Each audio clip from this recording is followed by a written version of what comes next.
Sejam bem-vindos ao segundo vídeo do módulo 3 da disciplina de Termodinâmica para Engenharia Química 2. Eu sou o professor Gustavo Maia, do Departamento de Engenharia Química da Universidade Federal de São Carlos. Esse vídeo trata do cálculo de coeficientes de fugacidade e de fugacidade utilizando correlações generalizadas. Nós já vimos em vídeos anteriores o método de se fazer esses cálculos utilizando equações de estado cúbicas. Agora, nós vamos utilizar uma outra abordagem através das correlações generalizadas. Veja, o princípio é o mesmo, tanto para as correlações de Pitzer, para o segundo coeficiente do virial, quanto para as correlações generalizadas de Lee-Kessler, que são frequentemente dadas em tabelas. Nos dois casos, a gente relaciona ainda o cálculo de propriedade residual da energia livre de Gibbs residual com o coeficiente de fugacidade.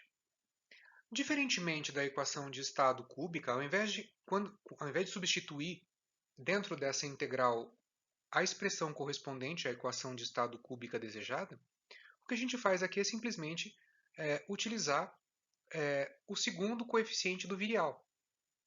Note, essa substituição ela é feita única e exclusivamente para os cálculos envolvendo as correlações generalizadas de Pitzer. Quando a gente decide utilizar as correlações de Lie e de Kessler, nós já temos os valores dos coeficientes de fugacidade tabelados. Então, essa expressão que nós acabamos de escrever aqui, que fica em termos do segundo coeficiente do virial, que é o B, pressão, temperatura e constante dos gases, este valor é apenas para a solução envolvendo as correlações de Pitzer. Então, caso a gente escolha utilizar essas correlações, a gente tem, a gente precisa resgatar essa informação, que isso já foi visto em termodinâmica 1, a gente precisa verificar que o segundo coeficiente do virial ele é uma relação entre o segundo coeficiente do virial generalizado, temperatura crítica, pressão crítica e a constante dos gases. Pitzer desenvolveu uma correlação onde ele escrevia o coeficiente generalizado em termos de dois parâmetros B, um parâmetro B0 e um parâmetro B1, juntamente com o fator acêntrico. Nós temos as expressões que descrevem o cálculo de B0 e de B1, e note que essas relações elas são única e exclusivamente funções da temperatura reduzida, elas não são uma função da pressão reduzida aqui. De outro modo, caso você deseje utilizar Lee-Kessler, basta colher os valores diretamente na tabela. Esses valores se encontram já disponíveis sem necessidade de cálculo. Eventualmente, o que precisa ser feito é a interpolação de valores, caso os valores de coeficiente de fugacidade 0 e coeficiente de fugacidade 1 não estejam exatamente nos valores de temperatura e pressão reduzidas que você tem disponível. Nós vamos realizar aqui absolutamente o mesmo exemplo já realizado no vídeo anterior. Nós vamos calcular o coeficiente de fugacidade e, consequentemente, a fugacidade para o etileno glicol, nas condições exatamente dadas no problema anterior, considerando aí mesmo os valores de pressão crítica, temperatura crítica e fator acêntrico. Procedendo então, pessoal, aos cálculos utilizando as correlações generalizadas de Pitzer para o cálculo do coeficiente de fugacidade, a primeira coisa que a gente deve fazer sempre, é claro, calcular pressão e temperatura reduzida.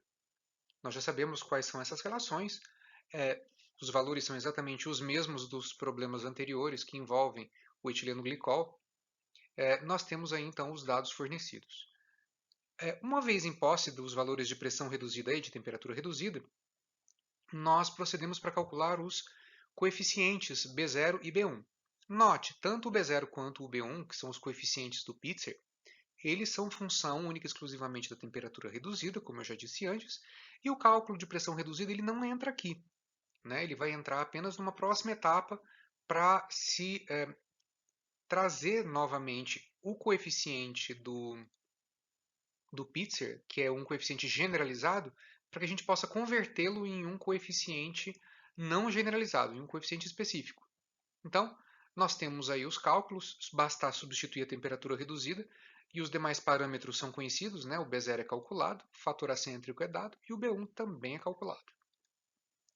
A gente substitui para calcular o fator, o segundo coeficiente do virial de acordo com Pitzer, utilizando valores de temperatura crítica, pressão crítica e o valor da constante dos gases, e nós, então, conseguimos, de uma maneira muito simples, vocês percebam que o cálculo aqui é muito mais simples que o cálculo envolvendo as substâncias calculáveis por equação de estado cúbica, nós chegamos a um valor de ln do coeficiente de fugacidade negativo, o que nos dá um valor de coeficiente de fugacidade de 0,82 aproximadamente e uma fugacidade de 53,38 bar. Note, pessoal, nós temos aqui um valor muito próximo em termos de grandeza, né, do valor obtido no exemplo anterior, que fazia exatamente o mesmo cálculo utilizando a equação de estado cúbica de Van der Waals. Entretanto, é muito importante a gente deixar claro que nessas condições, né, nas condições que o problema impõe, utilizar a correlação de Pitzer é muito mais indicada, né, muito mais indicado do que você utilizar a correlação envolvendo aí o cálculo de Van der Waals. E por que isso? A equação de Van der Waals ela foi determinada, né, ela foi definida e elaborada considerando pressões baixas, moléculas aproximadamente esféricas com fator acêntrico muito próximo de zero, enquanto que o nosso etileno glicol tem um fator acêntrico alto, se encontra a altas e elevadas pressões. Não há necessidade de empregar uma cúbica aqui, levando em conta que eu não estou em equilíbrio líquido-vapor.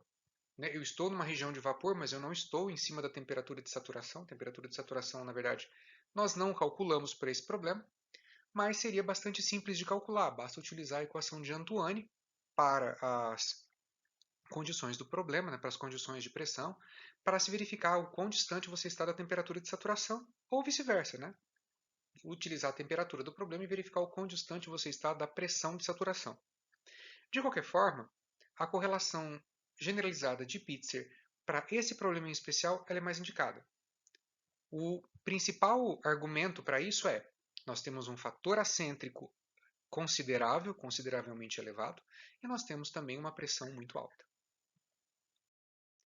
Eu sei que vocês todos devem estar extremamente felizes porque esse vídeo foi muito curto, e vocês devem estar se pensando, mas por que eu preciso me torturar calculando as fugacidades e coeficientes de fugacidade via equação cúbica se por correlação de Pitzer é tão simples?